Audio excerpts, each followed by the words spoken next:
Good news mga idol, pinadaan na ang oil tanker sa Pilipinas doon sa Hormuz, doon sa Iran. Good news mga idol, mumura na ang gasolina dito sa Pilipinas mga idol. Good news ni BBM na si Marcos na kinausap niya ang opisyalis sa Iran mga idol na padaanin na ang mga oil tanker natin sa Pilipinas dyan sa Hormuz sa Iran mga idol. Ngayon, pinadaan na mga idol.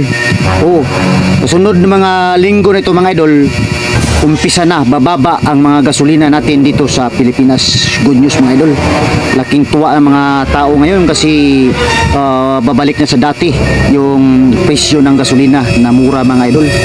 Ang mga bilihin naman ito, mumura naman mga idol.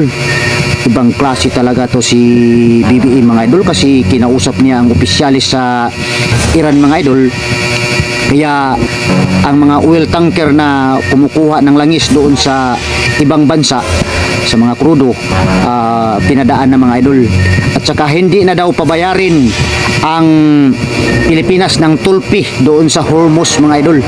Kaya good news talaga sa ating presidente ngayon sa Pilipinas na hindi na natutulog mga idol. Gumawa talaga ng paraan na para babalik tayo sa dati na mumura ang gasolina dito sa Pilipinas at sa mga krudo.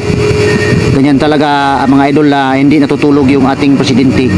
Akala ko na walang ginagawa ang ating presidente, mayroon pala mga idol. Good news sa mga kapatid natin ng mga Pilipino na babalik na tayo sa dati mga idol kasi pinadaan na ang ating oil tanker doon sa Hormuz mga idol.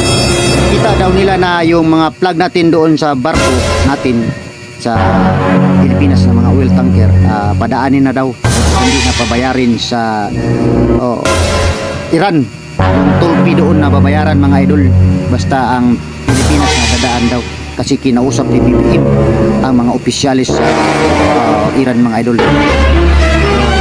Ano na tayo ngayon, pinadaan na tayo sa Hormuz. Good news mga kapatid, babalik na tayo sa dati na mura ang langis sa Pilipinas mga idol. Sa sunod na linggo na ito mga idol, darating na yung mga langis dito doon sa galing sa ibang bansa na kinuha natin doon sa ibang bansa mga idol.